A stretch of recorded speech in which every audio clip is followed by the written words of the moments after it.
Imran series novel پتھر کا آدمی بائی ابن صفی تیسرا حصہ مکمل ناول۔ بالآخر عمران کی نظر اس عمارت پر پڑی جو باغات کے وسط میں واقع تھی اور وہ پھر پلٹ پڑا۔ جہاڑیاں اس کے قد سے بھی کئی فٹ اونچی تھیں اور اتنی گھنی تھیں کہ وہ بآسانی خود کو چھپائے رکھ سکتا تھا، لیکن چلنے میں دشواری پیش آ رہی تھی۔ پھر وہ اسی جگہ جا پہنچا جہاں اپنی گاڑی کھڑی کی تھی۔ ٹرک سے اترنے والا گاڑی کے قریب اکڑوں بیٹھا ہوا نظر آیا اور گاڑی کا ایک گوشہ جھکا ہوا تھا۔ شاید وہ ایک ٹائر کی ہوا نکال چکا تھا اور اب شاید دوسرے پر ہاتھ صاف کرنے کا ارادہ رکھتا تھا۔ عمران جھاڑیوں سے نکل کر اس کے قریب پہنچ گیا۔ ارے یہ تم میری گاڑی کی ہوا کیوں نکال رہے ہو؟ اس نے ہمکانہ انداز میں کہا اور ٹرک ڈرائیور یک بیک اٹھ کھڑا ہوا۔ تمہیں باغ میں داخل ہونے کی جرت کیسے ہوئی؟ وہ آنکھیں نکال کر بولا۔ ضرورتاً، عمران ہکلایا، ضرورتاً مجھے گھنی جہاڑیوں کی تلاش تھی۔ بھاگ جاؤ۔ کیسے بھاگ جاؤں؟ عمران نے بے بسی کا مظاہرہ کرتے ہوئے کہا۔ تو تم نے ہوا نکال دی ہے، اسپیئر ویل نکال کر لگاؤ اور 9-2-11 ہو جاؤ۔ واہ، میں کیوں لگاؤں اسپیئر ویل؟ تم نے ہوا نکالی ہے اس لیے تم ہی لگاؤ، عمران نے بڑی سادگی سے کہا۔ بکواس مت کرو، جتنی جلد ممکن ہو یہاں سے دفع ہو جاؤ، ہری اپ۔ عمران نے جیب سے کنجی نکال کر ڈگی کھولی اور پیچھے ہٹتا ہوا بولا، جیک اور اسپیئر ویل موجود ہیں، جلدی سے تبدیل کر دو۔ تمہارا دماغ تو خراب نہیں ہو گیا؟ ٹرک ڈرائیور اکڑ کر بولا۔ میں پہیہ تبدیل کروں گا؟ زندگی عزیز ہوگی تو ضرور کرو گے، یہ بات ہے۔ شفاق سی مسکراہٹ ٹرک ڈرائیور کے ہونٹوں پر نمودار ہوئی اور وہ آہستہ آہستہ عمران کی طرف بڑھنے لگا۔ عمران اس کے ارادے سے بخوبی واقف تھا، لیکن ہونکوں کی طرح منہ اٹھائے کھڑا رہا۔ ٹرک ڈرائیور کے ہونٹوں پر ایسی مسکراہٹ تھی جیسے قریب پہنچ کر اس کی ٹھوڑی کو ہاتھ لگا کر خوشامدانہ لہجے میں کہے گا کہ اچھے بچوں کی طرح خود ہی پہیہ تبدیل کر لو، لیکن 3 قدم کے فاصلے پر پہنچ کر چھپٹ پڑا۔ عمران نے پھرتی سے بائیں جانب ہٹ کر چھلانگ لگائی، اس طرح کہ اس کی دائنی لات ٹرک ڈرائیور کی بائیں کن پٹی پر پڑی اور وہ اچھل کر دور جا گرا۔ پھر عمران اسے اٹھنے کی مہلت کب دینے والا تھا، دوسری ٹھوکر اس کے بائیں پہلو پر پڑی اور وہ کرا کر پلٹ گیا۔ تیسری ٹھوکر سر پر پڑی، لیکن وہ پھنسی پھنسی سی آواز میں چیخا، نہیں۔ عمران رک گیا اور ٹرک ڈرائیور دونوں ہاتھوں سے بایاں پہلو دبائے رک رک کر سانس لیتا رہا۔ اٹھو اور پہیہ تبدیل کرو ورنہ میں جان سے بھی مار سکتا ہوں، عمران اسے بالوں سے پکڑ کر اٹھاتا ہوا بولا اور گاڑی کے قریب گھسیٹ لایا۔ اسی دوران میں اس کی جیبیں بھی ٹٹول لی تھیں، وہ غیر مسئلہ تھا۔ چلو جلدی کرو، عمران نے اسے ڈگی کی طرف دھکا دیا۔ وہ کھلی ہوئی ڈگی پر دونوں ہاتھ ٹیک کر جھک گیا اور ہانپتا رہا، لیکن اس کے چہرے پر خوف کی بجائے غیظ و غضب کے آثار تھے۔ اچانک وہ ڈگی سے جیک نکال کر عمران کی طرف گھوما۔ اگر عمران پھرتی سے بیٹھ نہ گیا ہوتا تو سر کے کئی ٹکڑے ہو جاتے۔ وحشیانہ انداز میں پھینکا ہوا جیک اس کے اوپر سے گزرتا چلا گیا۔ وہ پھر ڈگی سے اور کچھ نکال لینے کے لیے مڑا ہی تھا کہ عمران نے اس پر چھلانگ لگائی اور اس بار تو رگڑ ہی کر رکھ دیا۔ نتیجہ ظاہر ہے وہ اس قابل نہ رہا کہ اس کی خواہش کے مطابق گاڑی کا پہیہ بدل سکتا۔ عمران نے اس کی ٹائی کھول کر ہاتھ پشت پر باندھ دیے اور پیروں کی بندش کے لیے اپنی ٹائی استعمال کی۔ شاید عمران کو احساس ہو گیا تھا کہ وہ خواہ وقت ضائع کر رہا ہے، اس لیے اس نے اس بار اسے ہوش میں نہ رہنے دیا۔ پھر اسے گاڑی کے پاس سے ہٹا کر جھاڑیوں میں پہنچاتے وقت اس نے دیکھا کہ ڈاکٹر ڈیوڈ عمارت سے نکل کر اس طرف جا رہا ہے جہاں اس نے اپنی گاڑی کھڑی کی تھی۔ عمران جلدی سے اپنی گاڑی میں آ بیٹھا تاکہ اس پر نظر رکھ سکے۔ ڈیوڈ اپنی گاڑی کے قریب کھڑے ٹرک تک آیا اور ادھر ادھر دیکھنے لگا، شاید اسے ٹرک ڈرائیور کی تلاش تھی۔ وہ تھوڑی دیر تک یوں ہی کھڑا رہا، پھر ٹرک کی ڈرائیونگ سیٹ پر جا بیٹھا۔ انجن کی آواز سناٹے میں گونجنے لگی اور عمران نے ٹرک کو حرکت میں آتے دیکھا۔ ڈاکٹر ڈیوڈ اسے موڑ کر عمارت کی طرف لے جا رہا تھا۔ عمران پھر اپنی گاڑی سے اتر کر جہاڑیوں میں جا گھسا۔ ڈاکٹر ڈیوڈ نے ٹرک عمارت کے قریب کھڑا کر دیا تھا۔ دفتن عمران کو ایک لڑکی نظر آئی جو عمارت کے برآمدے میں کھڑی تھی۔ ڈاکٹر ڈیوڈ ٹرک سے اتر کر لڑکی سے کچھ کہنے لگا تھا، پھر لڑکی تو وہیں کھڑی رہی تھی اور ڈاکٹر ڈیوڈ شاید واپسی کے لیے مڑ گیا تھا۔ کیا وہ اس کا تعاقب جاری رکھے؟ عمران نے خود سے سوال کیا۔ وہ پھر اسی مقام پر واپس آ گیا جہاں سے ڈاکٹر ڈیوڈ کی گاڑی پر نظر رکھی تھی اور یہاں پہنچ کر اسے یاد آیا کہ اس کی گاڑی فی الحال بیکار ہو چکی ہے۔ جتنی دیر میں وہ پہیہ تبدیل کرے گا ڈاکٹر ڈیوڈ کی گاڑی نظروں سے اوجھل ہو چکی ہوگی۔ وہ طویل سانس لے کر رہ گیا۔ ڈاکٹر ڈیوڈ سیدھا اپنی گاڑی کی طرف آیا تھا۔ انجن سٹارٹ ہونے کی آواز عمران نے سنی اور نچلا ہونٹ دانتوں میں دبائے ڈاکٹر ڈیوڈ کی گاڑی کو دائیں جانب مڑتے دیکھتا رہا۔ تھوڑی دیر تک گمسم بیٹھے رہنے کے بعد وہ اپنی گاڑی سے اتر کر جہاڑیوں میں جیک تلاش کرنے لگا۔ ٹرک ڈرائیور اب بھی بے ہوش پڑا ہوا تھا۔ جیک مل جانے کے بعد اس نے سب سے پہلے گاڑی کے گلو ڈپارٹمنٹ سے ٹیپ نکال کر ٹرک ڈرائیور کے ہونٹوں پر چپکا دیا تھا۔ تھوڑی دیر بعد اس کی گاڑی عین عمارت کے برآمدے کے نیچے جا کھڑی ہوئی۔ ٹرک بھی وہیں موجود تھا۔ عمران نے گاڑی کا ہارن بجانا شروع کر دیا اور تھوڑی دیر بعد وہی لڑکی برآمدے میں نظر آئی جسے کچھ دیر پہلے بھی دور سے دیکھ چکا تھا، لیکن اسے قریب سے دیکھ کر اسے چونکنا پڑا کیونکہ وہ اس لڑکی کو پہچانتا تھا۔ وہ گاڑی سے اتر آیا اور اس نے محسوس کیا کہ لڑکی اسے اس طرح دیکھ رہی ہے جیسے پہچاننے کی کوشش کر رہی ہو۔ کیا مجھے یہاں ٹھنڈا پانی مل سکے گا؟ عمران نے ہمکانہ انداز میں سلام کے لیے ہاتھ اٹھا کر پوچھا۔ جی ہاں ہو، اندر تشریف لائیے، لڑکی جلدی سے بولی۔ شاید میں آپ کو پہچانتی ہوں اور شاید میں بھی آپ کو جانتا ہوں۔ آپ مس شیلا چودھری ہیں نا؟ جی ہاں، لڑکی اظہار مسرت کرتی ہوئی بولی۔ پھر اسے نشست کے کمرے میں لا کر بٹھاتے ہوئے اس نے کہا، میں آپ کے لیے پانی لا رہی ہوں۔ وہ چلی گئی اور عمران خاموش بیٹھا، اپنے چہرے پر مزید ہمکانہ تاثرات پیدا کرنے کی کوشش کرتا رہا۔ تھوڑی دیر بعد شیلا پانی کے گلاس لیے ہوئے کمرے میں داخل ہوئی۔ تکلیف دہی کی معافی چاہتا ہوں، عمران اٹھتا ہوا بولا۔ آپ سریا کے بھائی ہیں نا؟ جی ہاں، عمران نے اسے گلاس لیتے ہوئے بوکھلا کر کہا۔ اور آپ کے ڈیڈی انٹیلیجنس کے ڈائریکٹر جنرل ہیں؟ ارے ہاں، یہ تو میں بھول ہی گیا تھا، عمران چونک کر بولا۔ بیٹھ جائیے نا، آپ کھڑے کیوں ہیں؟ جی ہاں، کہتا ہوا وہ بیٹھ گیا اور گھٹ گھٹ پانی پینے لگا۔ میں ایک دشواری میں پڑ گئی ہوں، شاید آپ کچھ مدد کر سکیں۔ ضرور، یہاں آپ کے ڈیڈی کے محکمے کا ایک آفیسر بھی موجود ہے۔ کہاں؟ عمران بوکھلائے ہوئے انداز میں چاروں طرف دیکھتا ہوا بولا۔ وہ اٹھ نہیں سکتا، اندر بستر پر پڑا ہوا ہے اور اس وقت بے ہوش بھی ہے۔ میرے ڈیڈی کے محکمے میں آنے کے بعد سب اسی طرح بے ہوش ہو جاتے ہیں، عمران خوش ہو کر فخریہ لہجے میں بولا۔ اگر آپ نے ابھی تک میرا چینل سبسکرائب نہیں کیا تو جلدی سے اسے سبسکرائب کریں اور بیل کے بٹن کو دبا دیں تاکہ میری ہر آنے والی نئی ویڈیو کی نوٹیفیکیشن آپ کو مل سکے۔ آپ سمجھے نہیں، اس کی ایک ٹانگ پر پلاسٹر چڑھا ہوا ہے، دوسری ٹانگ غلطی سے خالی رہ گئی ہوگی، عمران نے کہا۔ اپنا نام شاہد بتاتا ہے، انسپکٹر شاہد۔ وہی تو نہیں جس کی ناک کی نوک پر تل ہے اور دور سے ایسا لگتا ہے جیسے اس نے ناک پر مکھی بیٹھنے دی ہو؟ جی ہاں، وہی، لیکن وہ یہاں کیوں بے ہوش پڑا ہے؟ یہی تو میں آپ کو بتانا چاہتی ہوں، میں سن رہا ہوں۔ اسے یہاں بے ہوشی کی حالت میں لایا گیا تھا اور ڈاکٹر ڈیوڈ نے بتایا تھا کہ ٹانگ کی ہڈی 2 جگہوں سے ٹوٹ گئی ہے، لہٰذا اس نے پلاسٹر چڑھا دیا تھا، لیکن مجھے یقین نہیں کہ اس کی ٹانگ کی ہڈیاں ٹوٹی ہوئی ہیں۔ ایسا لگتا ہے کہ اسے یہاں روکے رکھنے کے لیے یہ حرکت کی گئی ہو۔ آپ کے علاوہ یہاں اور کون بے ہوش نہیں ہے؟ میں تنہا ہوں اس کی دیکھ بھال کے لیے۔ کیا آپ کے ڈیڈی کو اس کا علم ہے؟ کیوں نہیں، انہی کی ہدایت کے مطابق مجھے یہاں رکنا پڑا ہے، ورنہ میں ڈاکٹر ڈیوڈ کو کیا جانوں؟ یہ ڈاکٹر ڈیوڈ کون ہے؟ میں نہیں جانتی، ڈیڈی کے ملاقاتیوں میں سے کوئی ہے۔ ڈاکٹر ڈیوڈ، عمران آہستہ سے بڑبڑایا، پھر اس کی طرف دیکھ کر پوچھا۔ وہی تو نہیں، وہ انسان نما ٹڈا؟ بہت خوب، شیلا ہنس کر بولی۔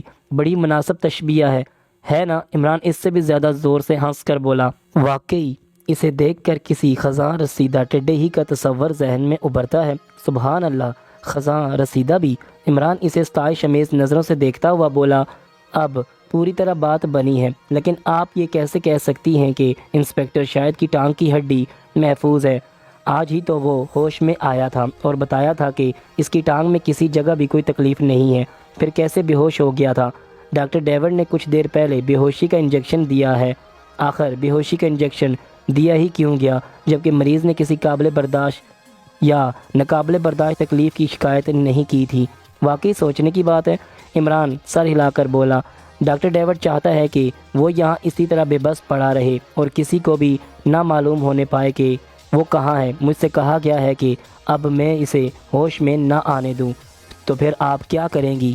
میری سمجھ میں نہیں آتا کہ میں کیا کروں، اسی لیے تو آپ کی آمد پر خوشی ہوئی تھی۔ میں نہیں سمجھا، آپ بتائیے کہ مجھے کیا کرنا چاہیے؟ اگر آپ نے اپنی مرضی سے کچھ کیا تو آپ کے ڈیڈی کیا کریں گے؟ میں نہیں جانتی، لیکن ڈاکٹر ڈیوڈ کے رویے سے کچھ ایسا محسوس ہوتا ہے جیسے ڈیڈی اس کے دباؤ میں ہو۔ بلیک میلنگ، عمران اس کی طرف دیکھتا ہوا بولا۔ اسی کا خدشہ ہے، تو پھر آپ شاہد کو مسلسل بے ہوش رکھیں گی؟ جی ہاں، اس نے یہی کہا ہے۔ انجیکشن؟ عمران اسے غور سے دیکھتا ہوا بولا، نہیں، مشین۔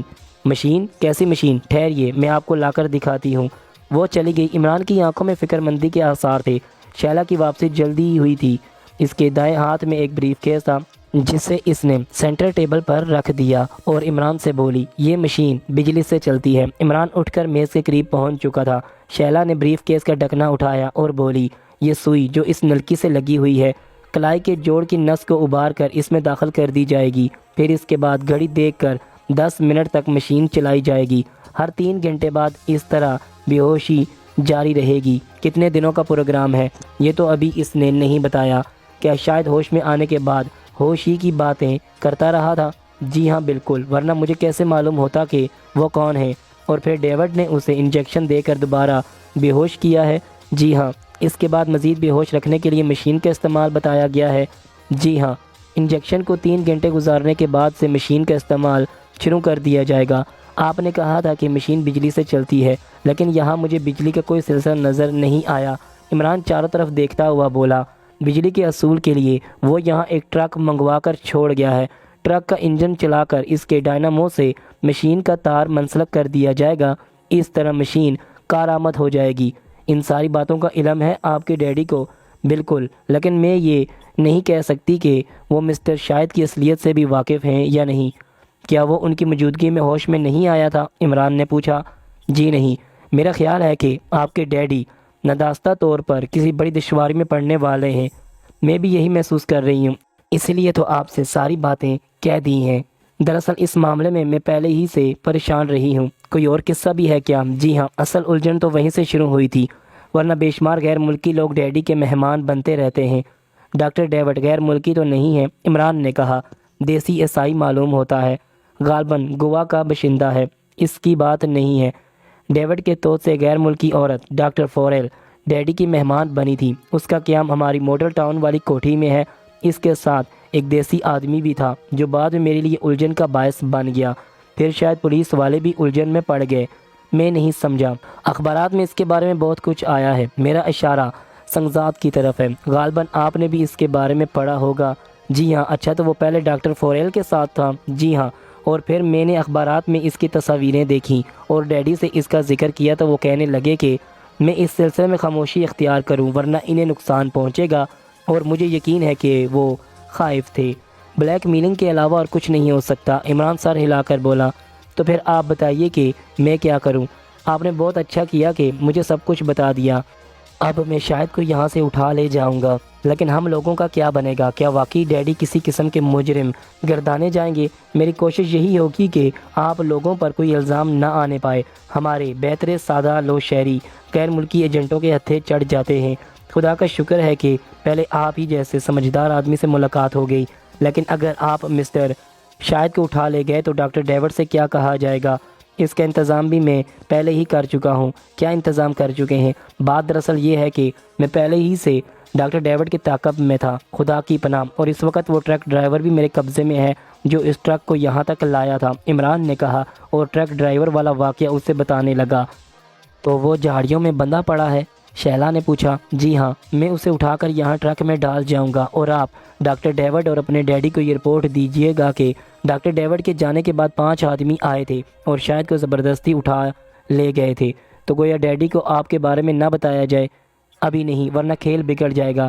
یہ تو ہم دونوں مل کر انہیں اس دشواری سے نکالیں گے، ورنہ اگر بات ریگولر پولیس تک پہنچ گئی تو آپ کے ڈیڈی کو گرفتار کر کے ان پر فرد جرم عائد کر دی جائے گی۔ آپ ٹھیک کہہ رہے ہیں۔ آپ کا بہت بہت شکریہ اس رہنمائی پر۔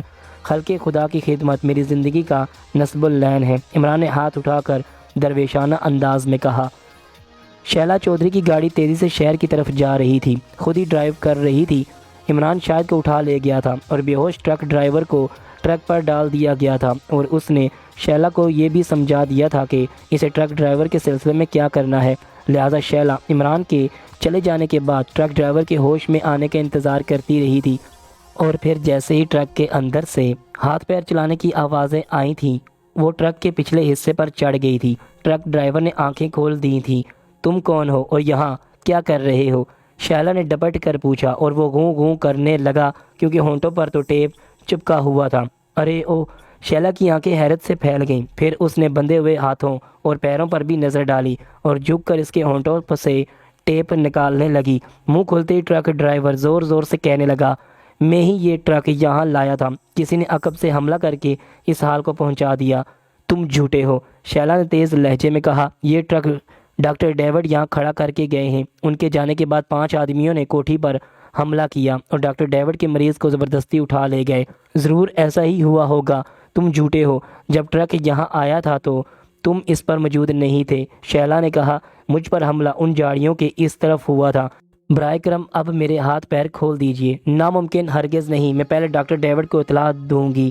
میں تکلیف میں ہوں محترمہ، ہوا کرو، میں کچھ نہیں جانتی، اور اب میں یہ ٹیپ دوبارہ تمہارے ہونٹوں پر چپکا دوں گی تاکہ تم میری عدم موجودگی میں شور مچا کر کسی کو اپنے طرف متوجہ نہ کر سکو۔ رحم کیجیے محترمہ، میری حالت اچھی نہیں ہے، ڈاکٹر ڈیوڈ ہی تمہیں آ کر کھولیں گے، میں کچھ بھی نہیں کر سکتی۔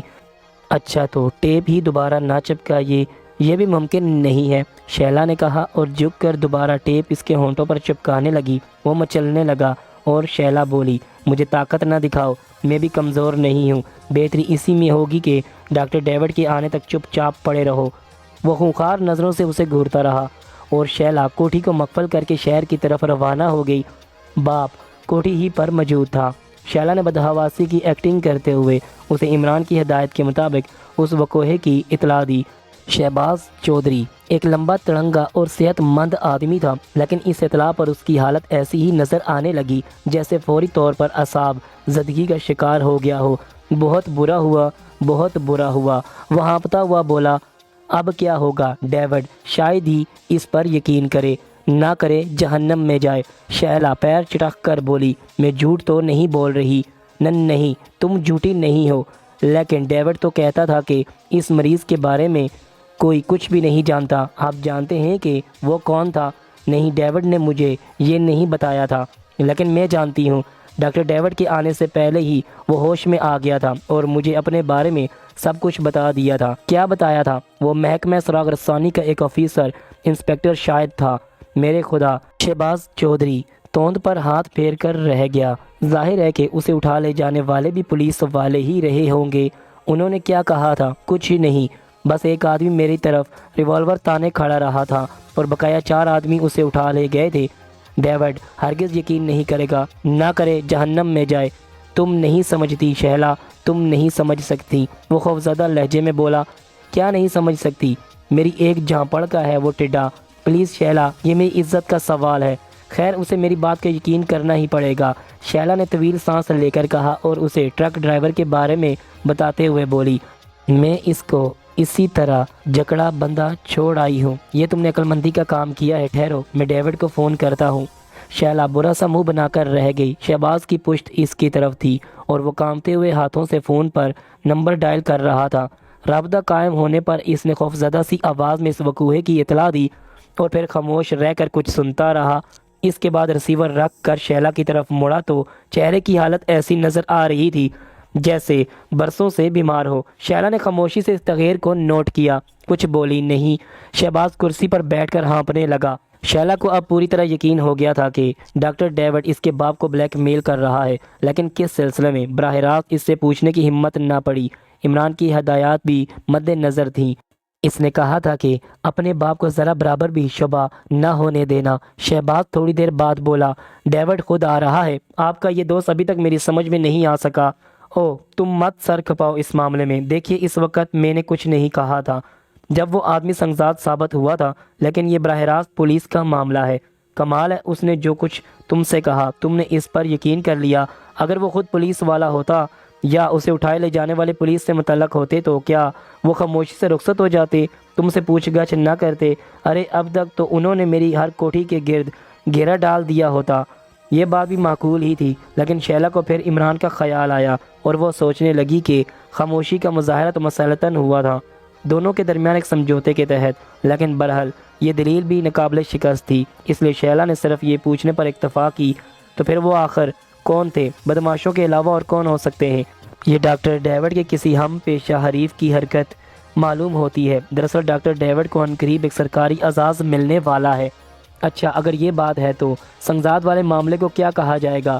بہت بولی ہو تم بھی، شہباز نروس سی ہنسی کے ساتھ بولا۔ اتنا بھی نہیں سمجھتی؟ ارے سنگزاد تو اس کا ایک طبی کارنامہ ہے جس کی وہ اس طرح پبلسٹی کر رہا ہے۔ میں نہیں سمجھی، اسے چوٹ نہیں لگتی؟ اگر ایک ایسی فوج تیار کی جائے تو وہ ناقابل شکست ہوگی، لیکن اس کی یادداشت بھی تو غائب ہو گئی ہے۔ اس سے کیا فرق پڑتا ہے؟ وہ ایک بے حد کارآمد آدمی بن گیا ہے۔ آدمی یا مشین؟ شیلا نے تلخ لہجے میں کہا۔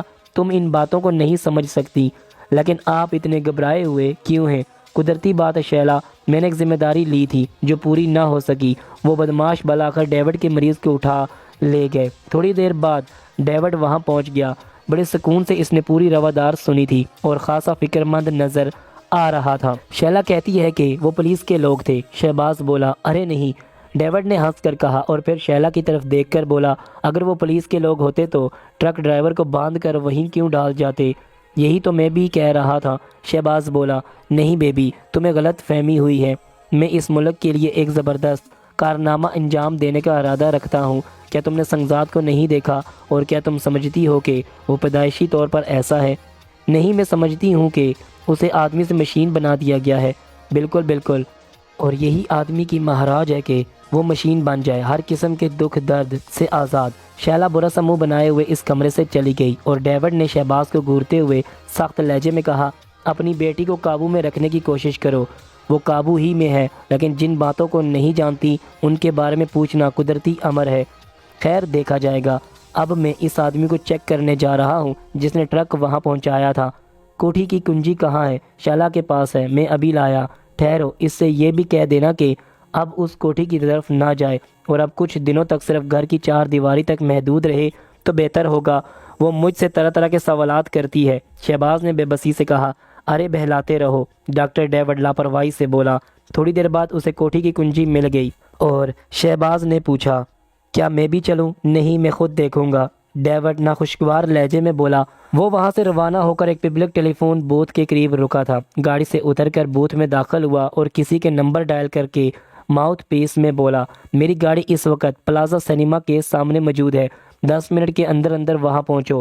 تمہیں مجھ سے دور رہ کر اس پر نظر رکھنی ہے کہ کوئی میرا تعاقب تو نہیں کر رہا، اور اگر ایسا ہو رہا ہو تو پھر مجھے کیا کرنا پڑے گا؟ دوسری طرف سے آواز آئی، تم پہلے مجھے آگاہ کرو گے، پھر مستقل طور پر اسے نظر میں رکھ کر اس کے بارے میں معلومات فراہم کرو گے۔ اوکے سر، دوسری طرف سے آواز آئی۔ بس روانہ ہو جاؤ، کہہ کر ڈاکٹر ڈیوڈ نے رابطہ منقطع کر دیا۔ پھر وہ اپنی گاڑی میں آ بیٹھا۔ ٹھیک 10 منٹ بعد اس نے ڈش بورڈ کے خانے سے ایک چھوٹا سا ٹرانسمیٹر نکالا اور اس کا سوئچ آن کر دیا اور آہستہ آہستہ بولنے لگا، ہیلو ٹام، کیا تم پہنچ گئے ہو؟ جواب میں کچھ نہ سن کر اس نے اسے گود میں ڈال لیا، لیکن اس کا سوئچ آف نہیں کیا تھا۔